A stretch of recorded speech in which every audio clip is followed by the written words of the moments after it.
Hello and welcome to Friday Night Pint Live. My name's Nicky Hawkins. I'm sat on my own. So, a couple of the boys have gone away and they've got things going on. So, it was just going to be me, but I've had to pull in a special guest. My mate Jamie. Let's bring him in. Jamie talks. How's it going, mate? What's your second name, Jay? Is it Boyce? Boyce, yeah, Jamie Boyce, yeah. Like Boycey from EastEnders. Sorry, Only Fools and Horses. Is that what we're going to call you, Boycey, from now on? That's what everyone calls me and my dad, to be honest, mate. Yeah. You may have seen Jamie. He does some brilliant content. But you're still working for TalkSport? No, I do bits for Copper 90. I work for Copper 90 and then do my own stuff on the side. Yeah, Copper 90, big, massive channel. But yeah, big West Ham fan, Jamie. We've got loads to talk about. Obviously, we've made our first signing of this January transfer window. Welcome to everyone. But before we get going, mate, it's customary. What have you been up to this week? Oh, mate, I've just been keeping busy with work, really. I've been checking my phone every 5 minutes to see if this Kalvin Phillips signing would go through, if I'm honest. Outside of that, just general life, mate, getting into the swing of things in January with the new low and everything. How about yourself? Working, mate, all week. It's been a hard week this week. I was meant to be on nights for the whole week, but they've changed me. So I've been getting up early, going a bit late. I've had a couple of vodkas by now because it's, as I say, it's been a hard week. You drinking? Yeah, I got Estrella in honor of Pablo before he leaves. Oh, we'll be talking about that a bit later. But let's get right into it, mate. Welcome to everyone. Get your comments in. We're going to be taking comments as we go in, as usual. Kalvin Phillips. Yeah.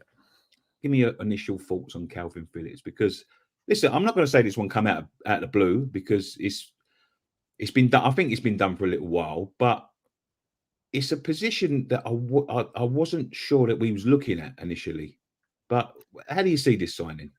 Do you know what, mate? I'd agree with you. You know, if we're going into this window, I don't think any West Ham fan was really crying for a centre mid. It was always a left winger. But when a quality player becomes available, I think you have to go out there and get him. And I think this is a deal that very much is good for both parties. Football fans are fickle. They've got short-term memories. I think, you go back a couple of years, Kalvin Phillips was one of the best centre mids in the league. There's a reason he went to Man City. He just can't get a game for arguably the best club team of all time, really. And at West Ham, he can definitely do a job. And it's a signing that really excites me, I must admit. I think the Kudus signing really excited me, but this one is up there as well, because I think what he offers this West Ham side, and a lot of people don't realise this, is, Pep Guardiola himself has said his passing range is up there with the world's best. It's better than Pep Guardiola actually said, his long passing is better than Rodri's. And that kind of quarterback passing, out to our wings, which are just electric at the moment, really gives us a new dimension in the midfield. And he's up there. You have to go back a couple of years. Let's remember, you have to go back to the 21-22 season when he was with Leeds to get some real numbers. But in terms of him, getting the ball out of possession and then putting those long balls in there, he's up there with like the top players in the world. So I think for West Ham, it's exactly what we need. It also gives us some good cover in the midfield, and it allows us to play a slightly different way. We could maybe, put an Alvarez in there alongside a Phillips, and then have a Ward-Prowse a little bit further, or a Soucek a little bit further, however Moyes wants to play it.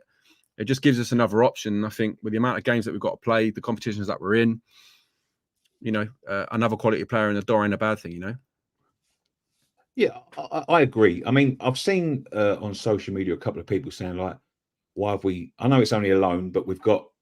I mean, was there obviously there's been rumours of an option to buy at the end of the, but I haven't seen anything since it's been confirmed that there is an option to buy. But people are saying, look, I don't think we are well covered in midfield. I think Alvarez's injury has shown on Sunday, especially, that if one of them cogs are removed, it's very difficult to get that midfield working again.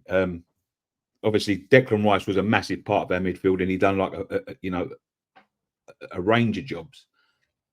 But I think Phillips is a brilliant signing. I really do. I think he's clever, and as I say, like, there was a few big clubs after him. There was he was being touted to go to like Barcelona and that. So I think he was player of England's player of the season about 2 seasons ago. Yeah, he was. Like for Yeah, the England team, he's a mainstay.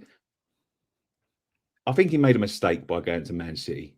To be quite honest with you, I think it was always going to be tough for him to get in that midfield. Pep's questioned his attitude a few. He likes certain players, and he's questioned his attitude a few times, and he's very disciplined now. And I don't think that he's really. Well, he hasn't. He hasn't sort of like made his presence felt there. But I think for someone like us at his age, I think he's going to be like a Lingard signing. I think he's going to want to prove a lot of people wrong. He may even want to, prove Man City wrong, that they shouldn't have been letting him go. And I think he's going to hit the ground running. I think he's a quality player.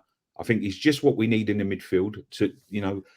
That's the thing with David Moyes. When you look at the signings that he's made in the past, he's sort of like, he likes a certain sort of player, and there isn't a lot of variety in his play.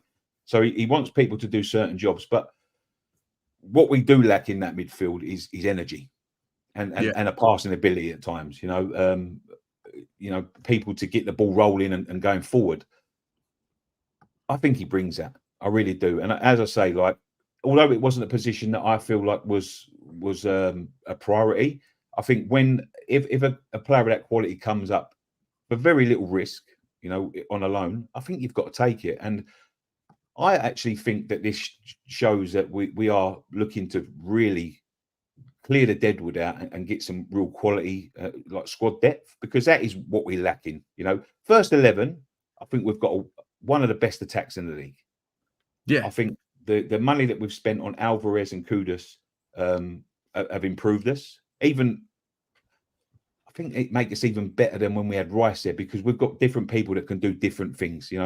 Rice was a jack of all trades, but he was such a quality player. I think at times the squad, they relied on him to carry them through games, if that makes sense. Kudus has been quality. He's world class. He's even showed that in the AFCON. I know, look, AFCON is a poor tournament really, but he's come home early. But the bits he did show in there, he showed his quality. He's shown he's hit the ground running in the league. Paquetá, when we get him back, we've got the best. I think the best front three. I'd say outside the top 6, but I think even like when you look at the likes of Arsenal, I think this season they're better than Arsenal's front three. Arsenal's front three have been pretty poor. Yeah, agreed, and mate. now I think when you're building the midfield like that, there's options there now. And I think that's what we've been missing. We're because we've got such mediocre sort of subs on the bench and stuff. I think sometimes, like, when you get worked out by, it's not even the bigger teams because they come forward, but they know we struggle to pass the ball. We struggle against a low block at times.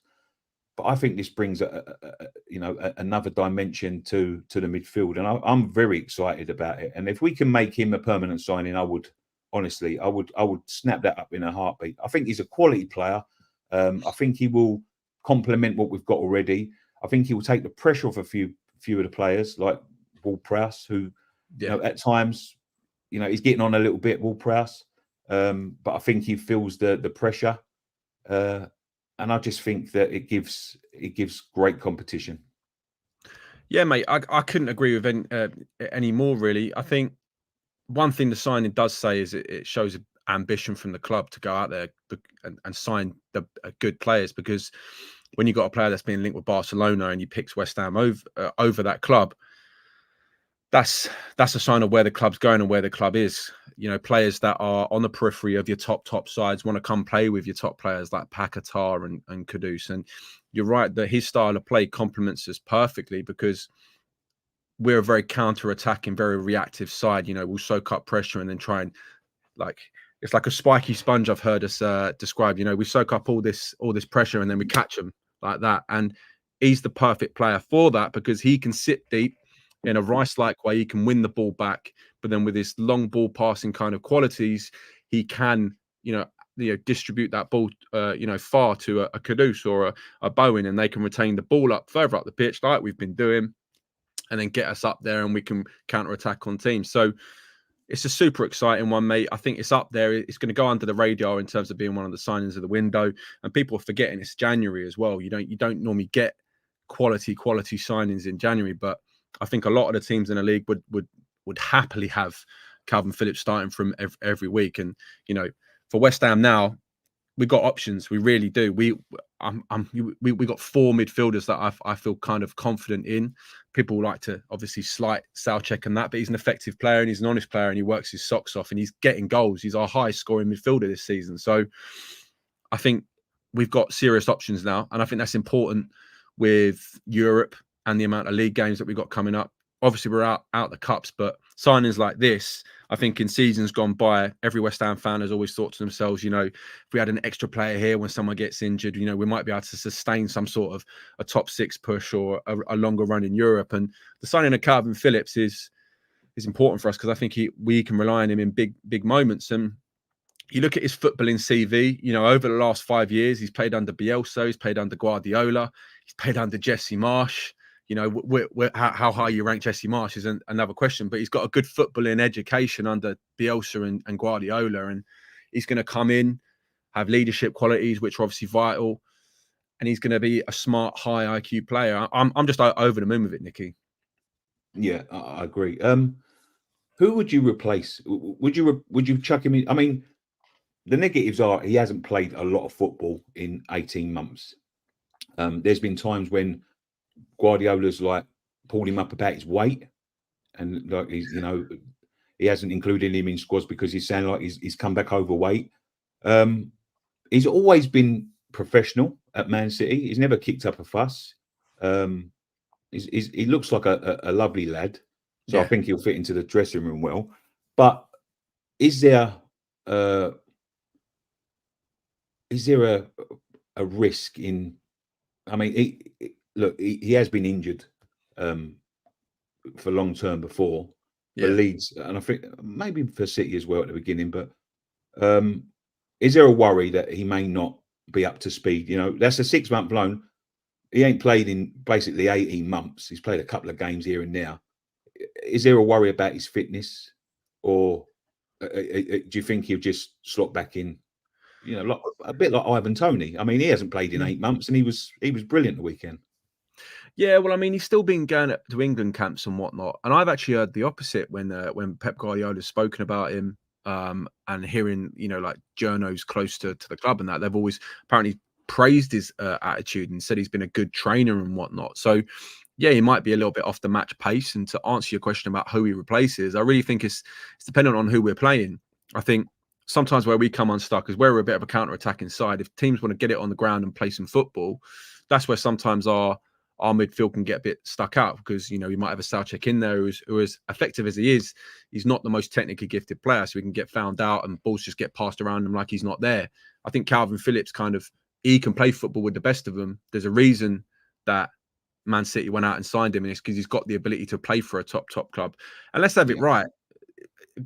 In an ideal world, if he has a good spell with us, he comes and signs for us at the end of the season. But if he does really well for us, I wouldn't be surprised if a top elite club came in for a Kalvin Phillips. They're coming in for him now. We said about Barcelona already. Barcelona have got some of the best midfielders out there as well. So it speaks to the quality of the player. And if we can get a hungry Kalvin Phillips that wants to get into the England side, wants to perform, wants to get back to playing football and get back to being the Kalvin Phillips that made him the Kalvin Phillips, the Kalvin Phillips that went for 42 million, I really think we've got a good signing. And yeah, it's just a top signing, mate. I think he can replace any of our midfielders, and I think it just depends on the game, Is there any doubt? So have you got any doubts about him, or are you fully confident? Well, there's always a semblance of doubt, of course. I think when you don't play much football over 18 months, I think there's always going to be like a bringing up to speed period. But I've got faith in David Moyes. I've got faith in the coaching staff around there. And, he isn't injured. He's been training well. He's been available for City. He just hasn't been picked. So, yeah, he might be off the pace, but within a few weeks, you'd like to think he'd be there, Who would you replace him? Who does he replace? Does he come straight in, or is it a rotation system you'd use? I think in modern football you've got to use a rotation system. I really do. And you said it yourself. Like, we've got Alvarez out at the moment. He's been injured. I know he's back in training. There was that picture of them two actually together. But I think, with injuries and the amount of games that we got, we are going to be going on a rotation basis where, the dream midfield in my eyes would be a Ward-Prowse, an Alvarez, and a Kalvin Phillips. That's what I would like to start every game with, because I think that's the strongest three. But, if we are playing like a bullish side, a Luton or a Burnley or, someone who wants to like bully you a little bit, maybe a Sheffield United, then that's where you might want to put a Soucek in there and he can have a bit of a battle and, be honest with the shirt and stuff like that. So if we're playing football, Kalvin Phillips has got to be in there, probably over Soucek. If we're playing like an Everton who are a bit bullish, get Soucek in there, Absolutely. I'm going to take some comments in a minute. My only doubt about Ward-Prowse is this. I don't know what he was thinking that day. I don't know whether he just like lost his shoes and had a couple of shoe sacks, but he better not turn up to West Ham training like that. Otherwise, I want him straight out the door. Let's take some comments then, mate. Has anyone got any doubts about Kalvin Phillips? Get your comments in. I'm going to be taking them. Kalvin Phillips passed his medical. Hopefully, he will play. I didn't think there was any doubt about he passed his medical. Kalvin Phillips is a great signing. Looking at the behind-the-scenes video the club did, he looks genuinely excited to be here. If he does well and we support, he might want to stay here permanently. Listen, I think Kalvin Phillips is quality. He was quality for Leeds, and I think he's got really good qualities for England. He's going to want to prove a lot of people wrong. There's been a lot of people just saying like they've bought him just to fill their English quota and all that. I don't think Pep would do that sort of thing for 50 million quid. I mean, you can get a lot less quality player to fill a squad than Kalvin Phillips. There's obviously something he's seen in him. He's not a bad judge of characters. He don't get much wrong. No. Competition in midfield is always great, says Michael L. Polly Walnut says Callum Wilson. We'll be talking about Callum Wilson in a minute, so let me go past that one. The same thing would have happened if Rice went to City. Do you think that? Absolutely not. No, Declan Rice is generational. I'm not having that one. Yeah, I do believe that as well. Big fan. Phillips has to start over Soucek, although I don't think Moyes will drop Soucek. No idea who will be dropped.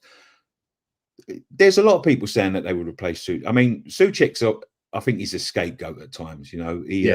He's had probably a bad season and a half, and there is questions over his passing. But I think he's got so many qualities, and I don't think he should start every game, Soucek. But there's definitely games that you need a Soucek to start the game. But I think he'll be a great option coming off the bench. What I can see Moisey doing with Soucek is doing what he did with Fellaini, and sort of like chucking him a bit further forward when they need a goal and they need the knock-ons. But yeah, I think it's a great option. There's it's a varied midfield now. You get different things from the players, and I like that. Soucek on a bench and Phillips starts. Why do I have a feeling Pep let us have Phillips so he can build a relationship with us and get a better chance to sign Paquetá in the summer? The problem is with that is that we knew he was interested in him. He's really shown his qualities in the last sort of. When did we sign him? Last season. Yeah, I think he had a bad 6 months, and towards the end, he was the difference. I think he started the season brilliantly, but he's got this clause in his contract that he can go for 85 million. Yeah, listen, I don't want to turn around and say like, how do you replace a player like that? Because we may have no choice. But let's be honest, if he didn't have that thing hanging over him at the beginning of the season, he would have been gone. They would have took the money and run, I think. And I don't think, especially after they've won the treble, I don't think you can stop players like that from going. No. They're going to want to play for them. He's got a great attitude. But, every time we see a player go and we say, how are we going to replace him? We have to replace him. So, yeah, it could be a make weight. It could be a bit of a favour done by City to sort of like make weight. That they don't like spending a lot of money, but they've got their own problems. So let's see what happens with them. In terms of their charges that they've got, because exactly it could all come crashing down at any minute, I'm sure. Phillips definitely has great character. I hope he stays fit and has a good run. On the other hand, I think we can say goodbye to any hope of getting Alonso with Klopp's announcement. we've got that on the list as well. We'll be talking about that in a little while. Watching Phillips' interview, actually, when he's come to the club, speaks highly of the club, which bears well for us. He can prove massive signing for West Ham. I think he'll have Jesse Lingard impact. I really do. He'll need a month to find his fitness. He'll probably come on a sub for Alvarez to start, but I think the plan is to play them two in the middle together. Lack of game time, but he's still been training at a high standard with the best players in the world. Yeah, you can't doubt that. You know, he might even if he ain't played, he's got to have learned a lot. Absolutely, mate. It's like I said, you know, his CV, his footballing CV over the last 5 years is up there with anyone in world football. He's played under, you know, Bielsa and Guardiola, and he's been training with some of the best players in the world for the best part of 18 months. So, yeah, I have no doubt in Kalvin Phillips. I think he is a top quality player. As to how Moyes is going to line them up, as all West Ham fans will sit here and speculate that, and then wonder, and it will be Southcheck starting in the new game in the next game anyway. So who knows? But I think he's just top quality. And on that Paquetá transfer as well, I mean, it is just the life of a West Ham fan. We do sell our best players, and it happens, you know. And you just got to enjoy them while they're here. If Paquetá does go for 85 million at the end of the summer, you know, we had all these rumours for years and years and years that Chelsea were going to do it with Declan Rice, give us Conor Gallagher and all this money, and all these other teams were going to do this. So it's just part and parcel of it's the 2024 version of that. You know, if Kalvin Phillips part of a deal, like, it's not the worst deal in the world. Obviously, he's out of injury at the moment, and he's proven to be the quality player that we know he is. So let's just hope for the rest of this season, you know, we get him back fighting fit as soon as possible. He can come into our team and you know, really push. Because I think a lot of fans outside of West Ham are looking at this West Ham side thinking, oh, these guys are cooking something now. You know, they really are. If we can get a striker or someone in there as a little bit of cover going forward, you know, before the end of the window, I really fancy us for the rest of the season, you know. I just looked up Lucas Paquetá's age. He's 26. Yeah. Listen, I think if what are we now, 22 games in? We've got about 16 games left, haven't we? So just over halfway. We're sitting in 6, and I think we've been lucky in with the players that we lost. You know, some players are coming. Kudus has come back way before we thought he was going to come back.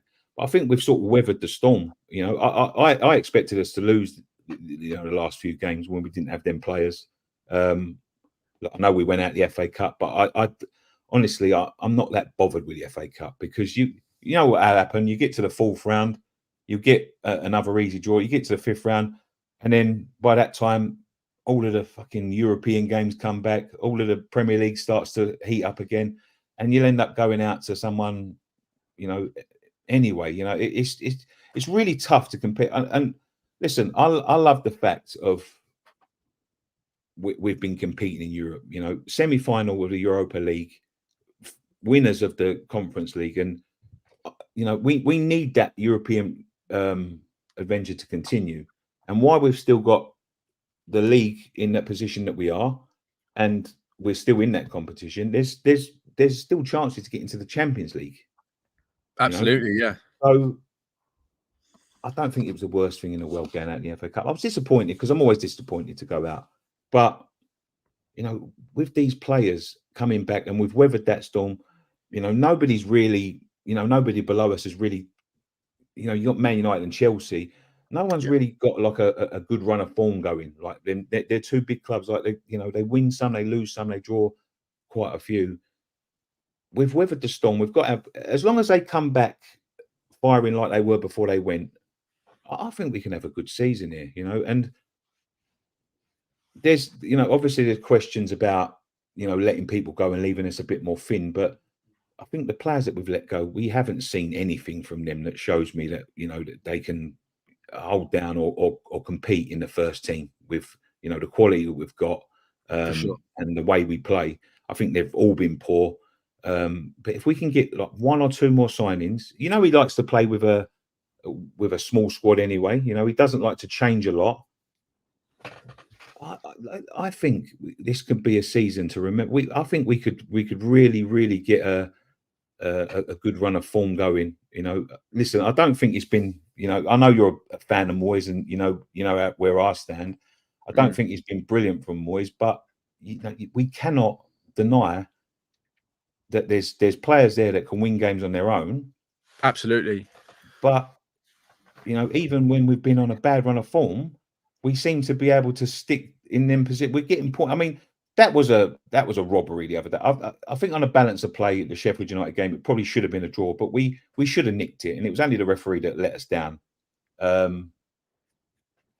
They're all yeah, coming back agreed. now. I think a couple more additions, like a bit of Deadwood out and a couple more real quality to compete in them positions. Antonio. You forget we haven't had Antonio No, for um, sure. for a long, long time. Since about October. And When he he started comes back, really he's going to well. be like a new signing. Exactly, yeah. And he started the season well. People forget that. He scored an important goal at home against Chelsea at the start of the season. He started well for us. I think you nailed it. You've nailed it there, Nicky. And of course, we have different opinions on Moyes and whatnot. But my one criticism of him is that we have been incredibly lackluster in big moments. But I think what's really helped us is obviously our strong Christmas period. And ever since we haven't had our best players, we haven't had your Pakatars, your Bowens, your Kudus, your Ageds and all that ever since Christmas. Obviously, we struggled in that Brighton game. Was it 0-0? And then obviously the other day, on another day, we win that game. It's just one of them things, but we're still sitting pretty in sixth. I've got faith that next Thursday against Bournemouth, I think, you would like to think by that point you've got Kudus and Bowen back, Phillips fighting for the starting lineup. I think, yeah, I'm comfortable and confident going into this. What I would say though is when we talk about Deadwood, obviously we've let go of Tilo Kehrer. And I think the fact that he barely played all season showed what Moyes thought of him. But I think, I wouldn't actually be against keeping like a Maxwell Cornet or a Pablo Fornals until the end of the season. I'll be honest with you, because I don't know who we're going to bring in as an alternative that's going to almost like be better than them. Obviously, there's the Osman links and whatnot, the Ghanaian young lad, but there's talks of him coming in and going straight out on loan anyway. So it's not as if he's going to bolster the squad and be a backup option. Yeah. Unless we can go out there and sign another top quality championship player, I can't really see who we're going to bring in. I'll be honest. There are rumours. We'll get round to the rumours in about a minute, but let me take a few more comments. Echoing what Paulie said, I think if we get Wilson, now we'll be talking about Wilson in 1 minute, with Bowen, Kudus and Paquetá behind them, we'll be lethal in front of goal. Alvarez and Phillips behind them, that's a top 5 team. I mean, we're not out of reach of them, the top 4 even, We've got a couple of them coming up as well. Moyes interested in the Liverpool job. Klopp leaves before he's sacked. Paquetá ain't going nowhere till FA investigation is concluded. This can take another 12 to 14 months till it's concluded. I think he could go somewhere. I mean, he could go, abroad again. I mean, if someone like Real Madrid come calling, he's going to go. The thing is, in his contract, unless he updates his contract and takes his clause out, he can go and talk to him. We can't stop him. It's like, I think it was confirmed that there's like an £85 million release clause. But the way he's been playing and the form he's been in, when you think about the money players are going for now, that's pretty much, it'll be cheap if someone got him for 85 million, but and I don't think we're going to go out and pay him sort of 300 grand a week either. I don't think we can afford it. Let's get round to these transfer rumours then, mate. There are a few outs, but a couple of ins. Callum Wilson is apparently being offered. And we've got reported interest. He's obviously been offered to Chelsea and Man United, which you'd think at his age and the sort of player and the clubs he's been at, that would probably be his first choice. Would you take Callum Wilson? I mean, goal scoring wise, he's fantastic, but there is very big injuries in his career, and like, I don't know. It doesn't seem like they want to loan him out. Either. It seems like they want to sell him because they need money, I think.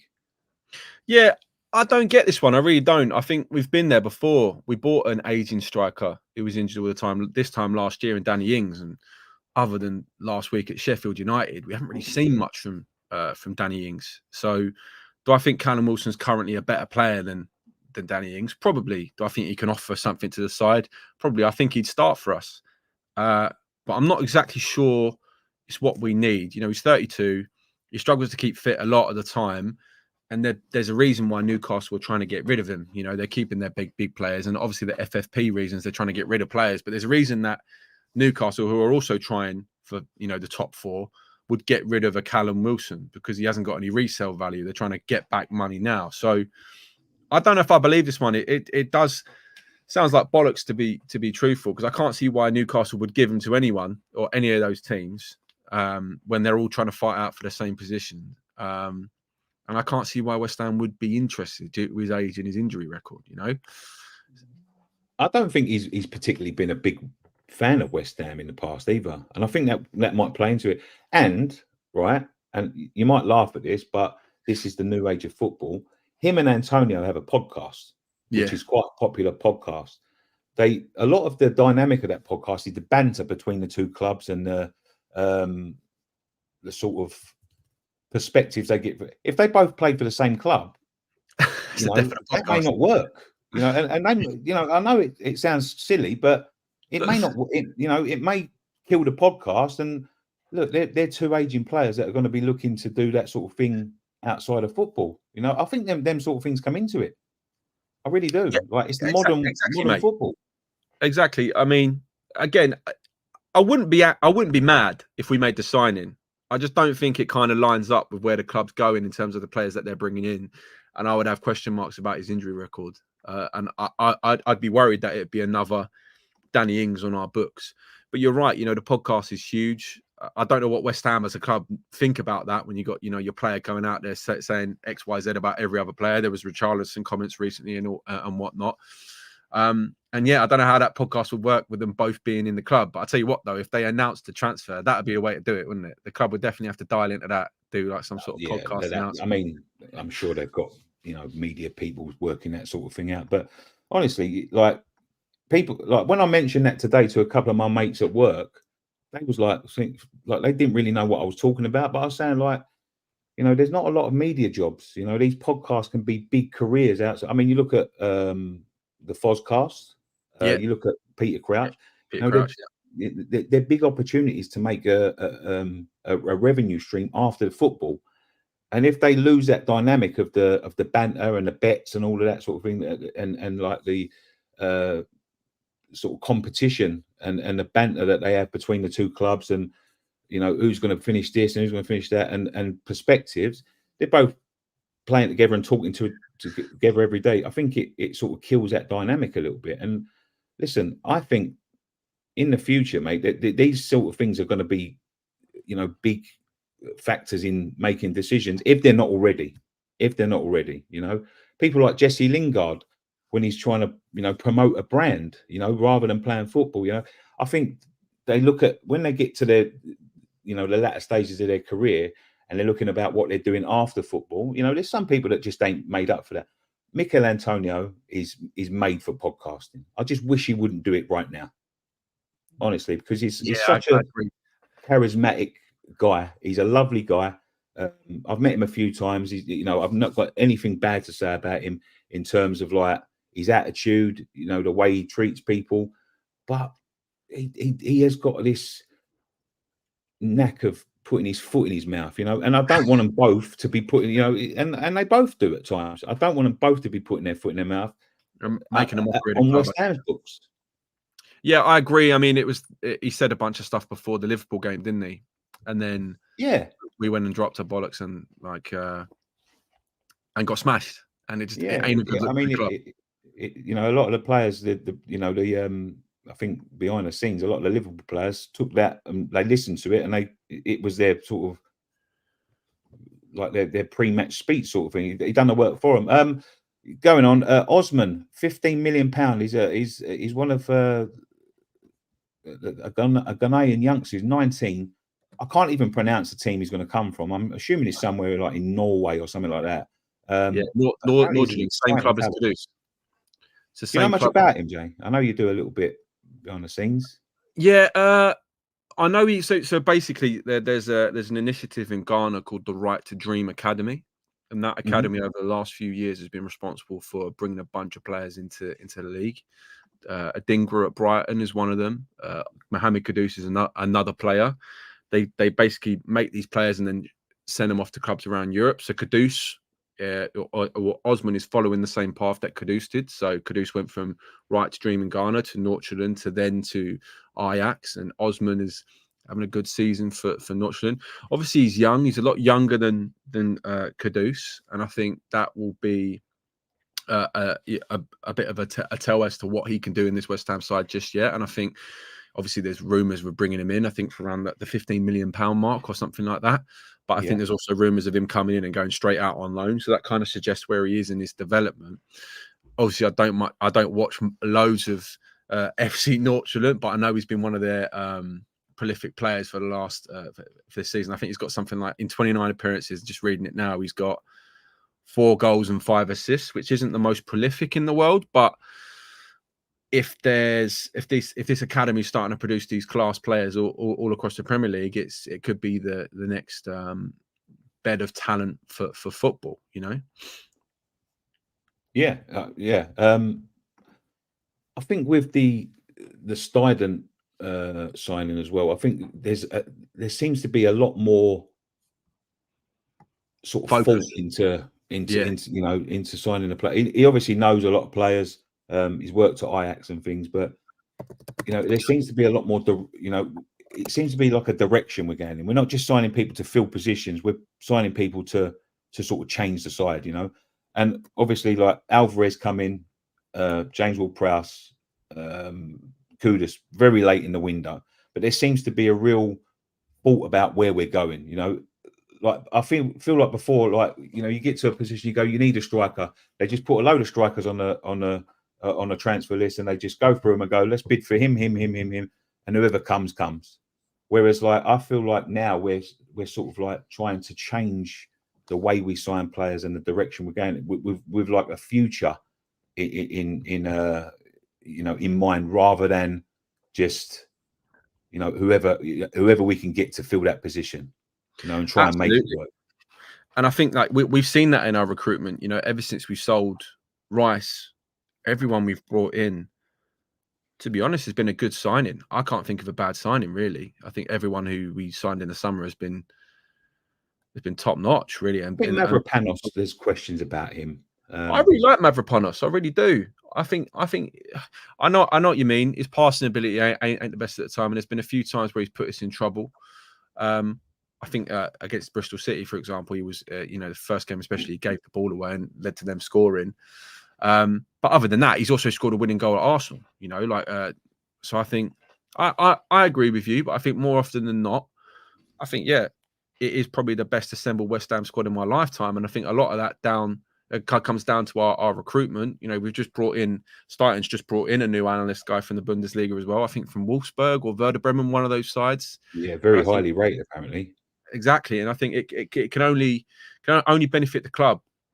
I'm now in a position now where I'm kind of confident whenever we're linked with players, because I think it's not often that, even when Moyes was in charge, for every Flynn Downs or whatnot, there's also a Soufal or a Soucek who perform quite well for the club, And I think since we've had Stuyten involved, I think we brought in a lot of players that are just performing very, very well. So I don't know loads about Osman, but I imagine he can be a player for the club, 100%, and a good player for the club at that. Yeah, I listen. If he's, I don't know why, but I just trust this guy. Yeah. He just seems like he's got a real, I wouldn't say knowledge. I mean, I don't really know what he's doing behind the scenes, but it just seems like there's real thought about what we need and going out and getting that, which I think they've just started. And I think when these players become available, honestly, I feel very confident with him signing a player. I mean, it's I think it's very different than David Moyes going out and getting a second division player from France, and plopping him on the doorstep and going, look, I've got you a little present here. Like, there seems to be a change in the culture in the club, which is, it can only be good. We just got to look at his track record. Stuyten's been involved in the game for a very, very long time. I think his brother's coming involved with the club now, but going back to when he was a scout at Werder Bremen, he was the guy that took Kevin De Bruyne there. Do you know what I mean? He's got an eye for talent, clearly.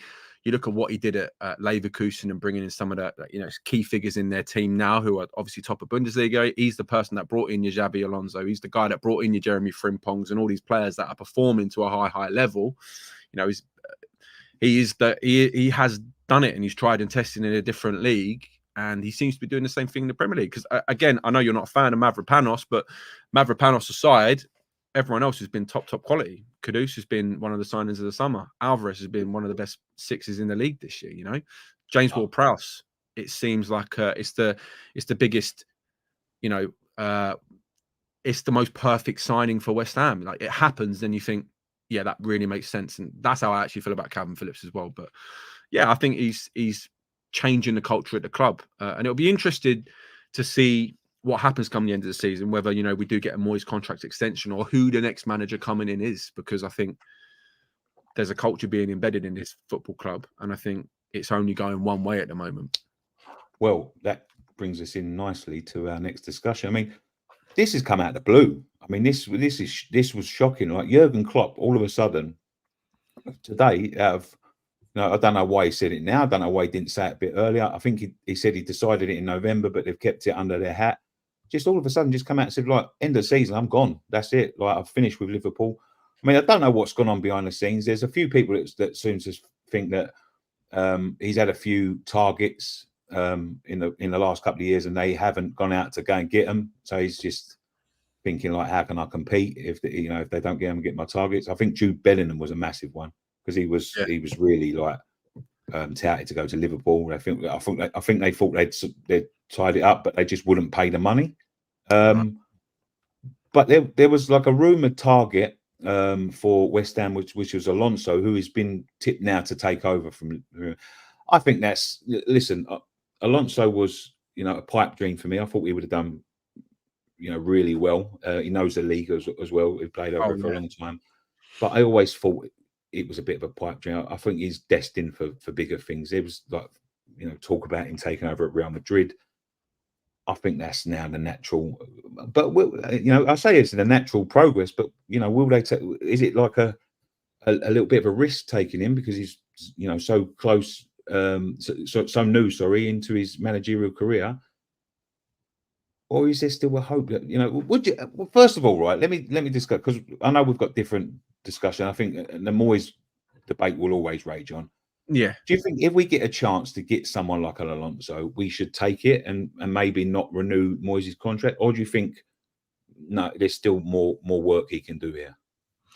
It's a really difficult one. It is. And I think I did something about this recently. It's like, David Moyes has taken us from 17th in the league to 6th in the league really now. Won a European trophy and whatnot. And when the dust settles, he'll be one of West Ham's greatest managers. There's no doubt about it. But going forward, can he take that squad to the next level? And that's the question. It really is the question. If Moyes doesn't stay around, then I would love to see us invest some time into a young manager and look at it as a project. I don't think Liverpool will look at Xabi Alonso necessarily as a risk. I really don't, because talk about cultures of football, obviously being implemented at West Ham. Leverkusen have got a very particular way that they play football now, and it's effective. And they're top of the Bundesliga. They're looking like the first team in over 10 years to stop Bayern Munich winning the league. And Xabi Alonso is a key part of that. And I think there is something attractive about the way he plays football. You think there's also something quite romantic about the man himself. You think back to that when he was a player. I remember looking at him thinking he's your favorite player's favorite player, or he's your favorite player that don't play for your football club. So there's something romantic about that. He's got that kind of reputation in the game already, and he's clearly got the stones to do it and manage it at the moment. I don't think it would be a risk from Liverpool to take it, but if the option was there for a West Ham, 100%. From a West Ham perspective, I'd actually be looking at like a Michael Carrick, because I think Michael Carrick is very, very similar in everything I've just said, but he's also got Middlesbrough playing incredible football. I was at the Chelsea Cup game in midweek, and as much as they got absolutely tonked, they play a very particular style of football, and you can see it. If he had better players and more kind of like players that can do more on the ball, more off the ball and whatnot, you could see his teams performing at the very, very top as well. So yeah, you want to see West Ham put some time into a manager. You see it across football at the moment. You saw it with Jurgen Klopp when he came in at Liverpool. It weren't all rosy. Over the period, it started going up and up and up. We're seeing it at Arsenal with Arteta. Yeah, you want to see these clubs give some time, you know. Yeah. Someone said, I heard today, Nick, he wanted to take time out because of family issues as well, i.e., spending some time with his family, which is understandable. Yeah, of course, if it's family issues, then absolutely. But it just took me aback a bit because I thought Klopp was going to be like a 20-year manager. I really did. I think they were so happy with him and the way he runs the club. I think he changed the culture from top to bottom, made them competitive again, made them winners again. That I don't know. It just took me by surprise. I just don't know what to think. And if you think about Man City's charges, maybe Pepper be next, and it opens the floodgates again for new competition. But and if we listen, I know 3 years on the spin last year wasn't great, in the league. Not. But I just think like if we've got such a good team at the moment, and there seems to be a lot of confidence. I think if we get someone that can really bring the best out of the forward players and play to their strengths and tighten up the back, which is what good managers do, I think we could really sort of. Honestly, I think we've got one of the best front threes in the league. And I even go up against like Man City. Honestly, I would Kudus is been a revelation. He's been a revelation. Paquetá, listen, I think he's got more. If we had a quality left winger, I think he'd be playing a bit deeper, and I think he'd pull the strings from there as well. But honestly, our front three, I'd put him up against anyone. I don't think I'd change him. Maybe Liverpool, but. Yeah, but in that, I mean, other than Salah as well, actually, because they've got that. They've got quite a few good players that they can change. But apart from them two, I don't think I would. Honestly, I don't think I'd swap them for anyone else. I agree, mate. I think on our day we can go up against anyone. Obviously, you said about Arsenal earlier. I think other than Saka, I think the guy in the middle, Gabriel Jesus, he's come out and said it. My strength isn't scoring goals. Martinelli's got 3 goal involvements all season. Yeah, man. I think that West Ham's front three are electric. They're absolute Hollywood at the moment. I think you look at the combined value of that front three, and I think it'd be up there with any team in the league. I really do. And I think as a collective unit, you would put them against anyone. And I think if you are going to put up against, arguably the 2 best front threes and your Liverpools and a Man City, I don't think it would be a completely, Man City front three if you combined the 11s. I really don't. I think West Ham would get a player in both of them. I just think, you've got players like your Erling Haaland and your Salahs who are just like up there, compared to, us. We've probably got that player just below. But other than those two, I think we can fight anyone on their day for sure. And I think we've seen it all season. We've seen it against Man United. We've seen it against Arsenal. We sting players with that counter attack, and it's effective. And that's, as I said earlier, that's why I'm so excited about Kalvin Phillips, because I think the genuine quality that we have in our front three, someone like Kalvin Phillips playing quarterback passes from deep in midfield is just exciting. I really am. And I think our teams are going to be scared to play us. I really do. We can sort that back 4 out, mate. I think we're going to be a bit of a force, Listen, Europa League, I think we can do really well in that. But there we go. We're going to start finishing up now. I'll take a few more comments from you guys. These days, 9 years is a long time in football for management. You know what? I was shocked it was 9 years. I thought it was like a bit less than that. But yeah, 9 years is a long. I remember discussing him coming to Man United, coming to West Ham. Sorry, when he left Borussia Dortmund. Wow. He left Borussia Dortmund in a. I'm going to make a shocking confession now. And this is a long buried video, and not a lot of people saw it at the time. But I turned around and said I wouldn't take him. He's left Borussia Dortmund in a relegation battle, which was, probably one of the worst things I've ever said. Like I said, nah, when Allardyce left, I was like, would you take Jurgen Klopp? And I was like, nah, I don't know, man. You can't leave a top team like that in relegation trouble. I don't think I would. I think I'd go for Bilic. Well, Bilic was class. We had some glory days underneath him. You know what I mean? I wouldn't hold that against you, Nicky. And Jurgen Klopp will go down as one of the greats of the game. I've been seeing lots of discourse on Twitter today whether who's got a bigger impact on the game, him or Arsene Wenger. And I think the fact is there's an argument there, and that says about how impactful he's been to the Premier League and how important he's been to Liverpool Football Club.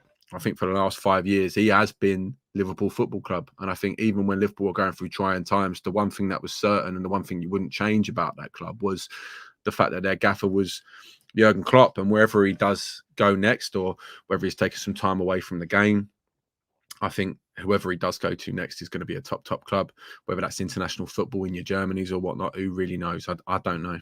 I think he could take that route, or I think if a Real Madrid come calling, I think he goes there. Yeah. Sometimes you just need a change of scenery. Klopp, not Klopp, Guardiola did it. With Bayern Munich. It was a shock that he left Barcelona and went to Bayern. It was shocking. But sometimes they just want a new challenge. I think he's been quite unfortunate in the Premier League, because I think if Guardiola wasn't here, he would have won 4 or 5 Premier League trophies without a doubt. Absolutely. What was it? They lost out on 2 titles when they got like 94 points or something like that. I think probably the best. I say the best manager, but it's. I think the eras are very different. I think there was more. It's more to do with money and Paul now. And like you don't get the likes of back in the day you used to get like when the Premier League first started, even when Man United were dominating, you get teams that had their quality players. Like you get a Letitia playing for Southampton, and you get like a Paolo Di Canio playing for West Ham. Players that you wouldn't really. Benito Carboni playing for Bradford.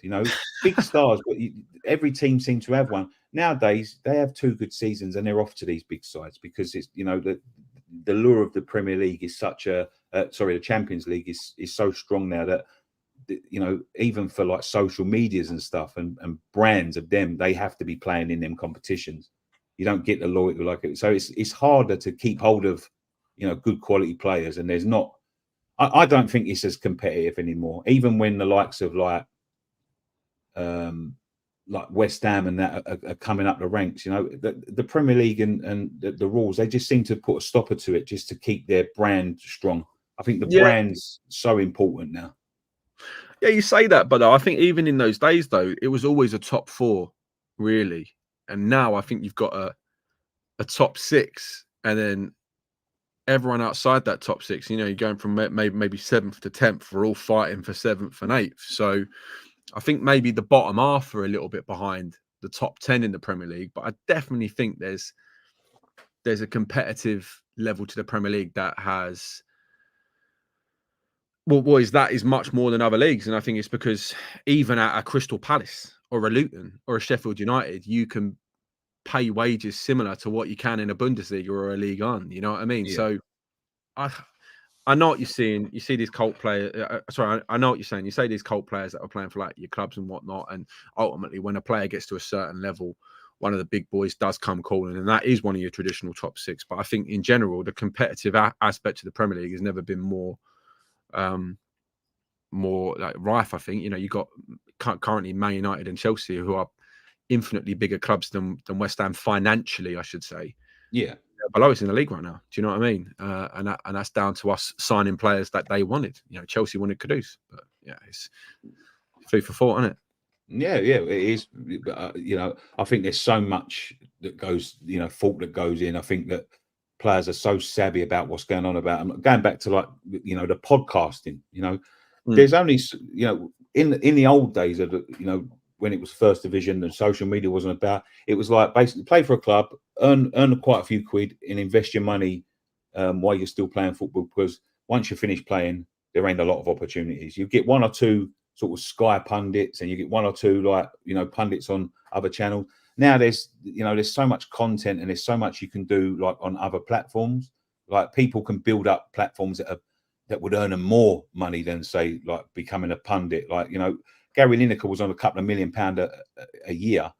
You've got people that make if they can create a massive podcast. I think Joe Rogan sold his podcast for something like 90 or £100 million for 4 years.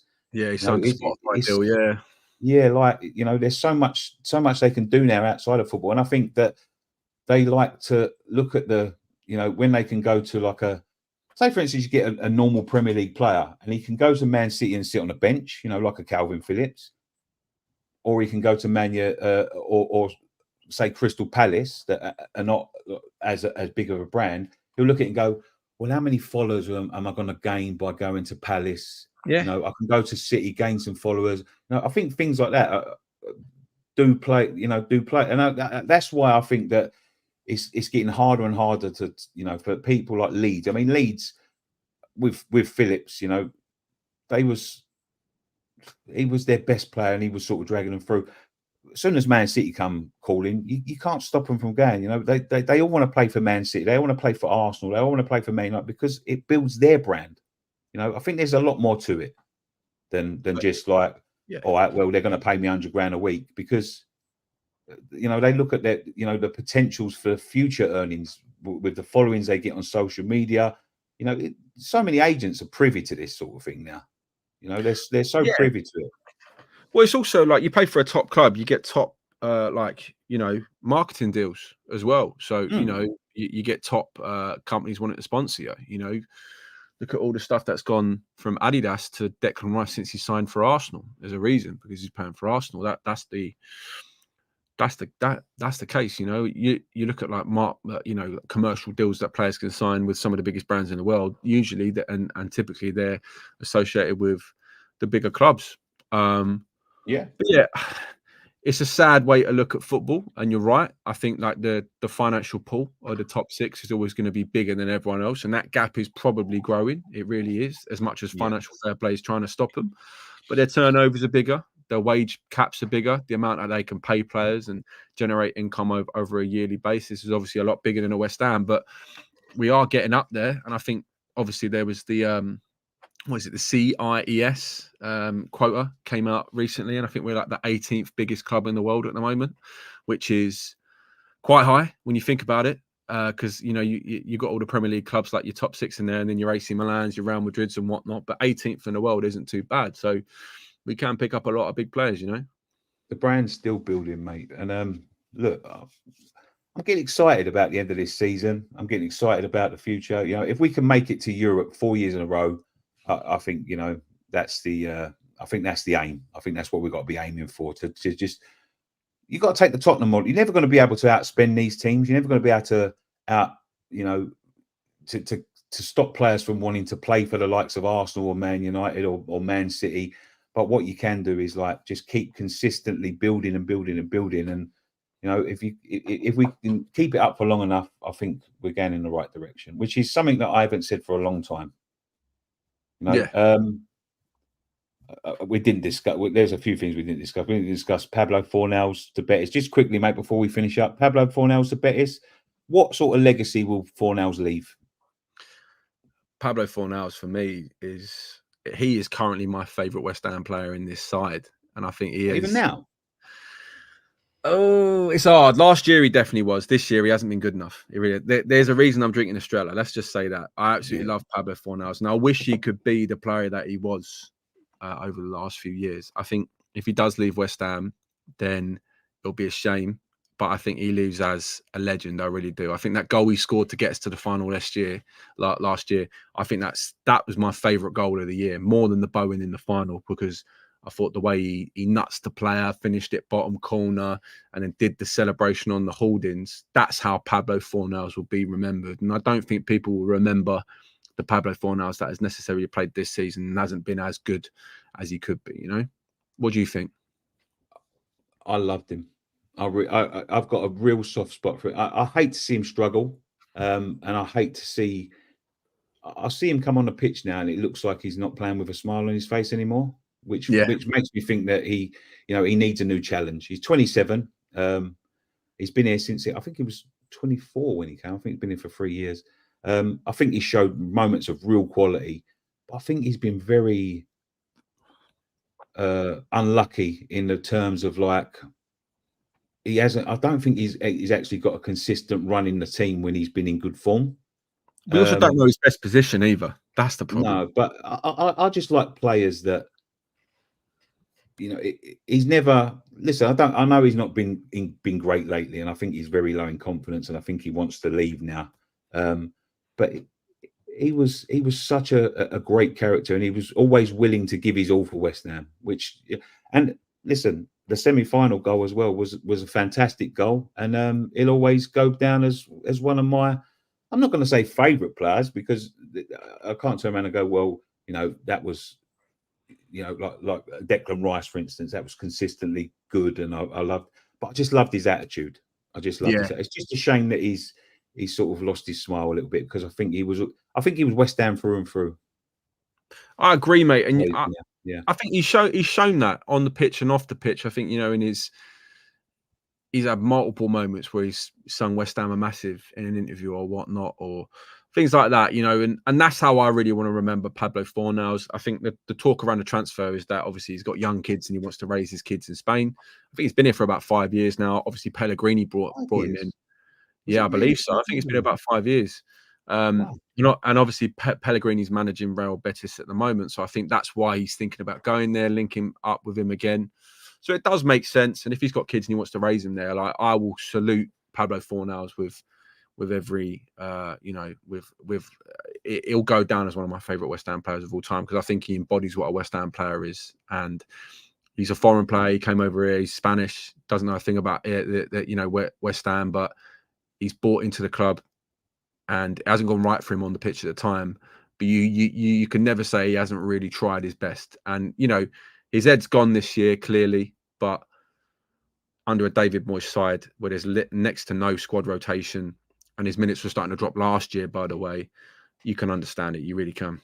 Yeah, obviously, like at his age, at one point he got into the Spain squad, which was a real, a real big moment for him. But it just seems to have not gone right for him since. One more before we go. Benrahma looks like he may have played his, last game for West Ham. Yeah, he's another one, isn't he? That I think needs a fresh. He's never listen. When I think back to him, apart from last season, which I thought was his best season, I thought he could have got Hammer of the Year last year. absolutely. He's never really had the full backing of Moyes, has he? Moyes has always used him as a scapegoat. Yeah, well, I think there was points last year. I think he was the most subbed player last season or the season before in the league. I think when you think about Benrahma overall, it kind of brings up a frustration in you, really, because we're all kind of waiting for him to arrive. Really, you see this technically brilliant player, but I couldn't tell you the last time I saw a Benrahma shot go on target, and that's kind of just a sign of his West Ham career, really. And you look at the performance against Bristol City and the stupidity of getting sent off in a game where we're already under the cosh and things like that. That really was just a sign of things to come, and a sign of, it felt like the end of a chapter for Benrahma. But it's a shame. I think it wouldn't surprise me if we see him go to a Lyon or whatnot and start performing well once he gets his confidence back and he starts, playing football again on a consistent basis. It's a shame because I did, especially when we first signed him from Brentford. I thought he had all the tools to be like, remember Adel Taarabt? Yeah, He reminded me of him a little bit. He like unbelievable. Some of the goals he scored for Brentford, but he just doesn't seem to have. I don't know whether it's. I don't know. Like I can't say. I don't think Moyes ever fancied a player like that. We see the likes of Anderson and Haller leave pretty early when he got here. He just didn't fancy them type of players. I do think he works harder than them. And listen, there's no doubting about it. Like he scored one of the goals in the final. I thought he was unbelievable last year, but he just seems to struggle with. I think he's a confidence player. yeah. I think and I don't think he's ever felt like Moyes fully backs him. I think last year he thought he was only playing because there was no one else to play. But once he gets a run, but he's never been consistent enough for me. It's a shame because he's got talent. He has got talent. There's a footballer there, and we could well go on to like a Marseille or a club in Spain or someone like that, and really like tear it up. And it'd be one of them ones like the Haller or the or I don't know whether he's really torn. I haven't really looked at Scamacca since he's left. No, But same. he could be one of them where you think, oh, where was that player for West Ham? But he's got it there. I just think he needs like more freedom and a little bit of a confidence boost where he would be I don't think he's ever been appreciated at West Ham in terms of like, I think the fans made him a bit of a scapegoat. I definitely have at times. You know, he frustrates me. I just wasn't having him at first. But again, I think he leaves a good legacy. You know, I think he'll be remembered fondly down the line. I hope so, and I think it's the same. It's similar to Fornals. You know, Fornals has frustrated a lot over the years, but you know, we can never forget that Benrahma stood up, took the penalty, and scored the penalty in the final, and that will go down in West Ham folklore, and it will be remembered deservedly so. And hopefully, that's how he's remembered as a West Ham player, and not as the West Ham player that has been frustrating for multiple periods. Ultimately, he scored a goal in a winning final. You know. Both players have been, you know, I think contributors into our good few years. So, like, I think they'll both, you know, ultimately be remembered for the good rather than the bad. You're right. Yeah. Just one thing actually as well is like these players were brought in when West Ham were a very, very different proposition in the league. Yeah. You know, yeah. you look at where we were at that time. We were going into a season thinking, are we going to get relegated this year? And these players were brought in, and now we're going into a season, you know, anything below, you know, a top half finish is kind of disappointing for us. Obviously, last year was super underwhelming. This year now, they're probably just not at the level to play for a top 6 side. And the players that we're bringing in that's the difference. It really is. And it's harsh, but that's just where the club is at, right? Really, the club has grown and it's outgrown some players. Yeah, let me take a few more comments. He'll do good at a decent team. We're talking about Benrahma. More expressive team, I think he'll do well. I think he's struggled, as I said, to get a run at games in the Premier League. Benrahma is overweight. Is he? He don't look overweight to me. He looks like Hazard at Real Madrid. I think this is one of his problems. Can't cross. I mean, he takes an eternity to cross a ball. He can definitely cross and he can definitely shoot from distance, but it just seems to take an eternity to cross a ball. It's just frustrating. And I heard the manager of Atlanta was complaining about Scamacca. Maybe we got rid of him. Yeah. There we go, Jamie. Thank you so much for joining us on this edition of West Ham Fan TV's Friday Night Pint. Thank you to everyone that's contributed with the comments tonight. Mate, we'd love to have you on more regular. We love your contributions. I mean, tell everyone what you're doing, where they can find you, because I think some of the content I've been seeing from you recently has been real quality. Cheers, Nick. Appreciate that, mate. Yeah, so I work in football media on the day job, but I also do. I'm a big West Ham fan myself. So obviously, if you haven't seen me before, I do a lot of match day interviews with Nicky after games. So I quite often do those, but I also do my own stuff on TikTok. I'm as a 31-year-old man, I'm trying to get into TikTok. It is hard, but I'm 41-year-old man. Maybe we can get into TikTok together. Exactly, mate. It's difficult, whole new world, but try my best. But yeah, I upload content across Twitter, YouTube, TikTok, Instagram, all of them really under Jamie Talks. So if you like anything West Ham related, come have a look over there, and that's where you can find me, really. Yeah, fantastic, mate. Yeah, go and follow Jamie on everything, because, as I said, mate, some of the content he produces is great. I think he needs a bigger audience, and as I said, mate, you're always welcome on here. We'd love you to become sort of a regular contributor. Yeah, there we go. But thank you very much for joining us on this edition of West Ham Fan TV's Friday Night Pint. I'm off for a few weeks now, so the boys will be back next week. Yeah, come by, contribute to the show. I'm trying to do some more live as the January transfer window comes to an end now. You know, I know we haven't done it. I don't think it's worth doing daily content on transfers, because nothing ever happens to the last minute. You know, but hardly anyone's done any business. But I'll be looking at it because I feel there's going to be some movement this week. So yeah, I'll be doing daily shows from Monday. Let's say Monday, maybe Sunday. But yeah, and then we'll be building up towards the Bournemouth game. But yeah, thank you very much. One thing left for us to say: come on, you Irons. Come on, you Irons.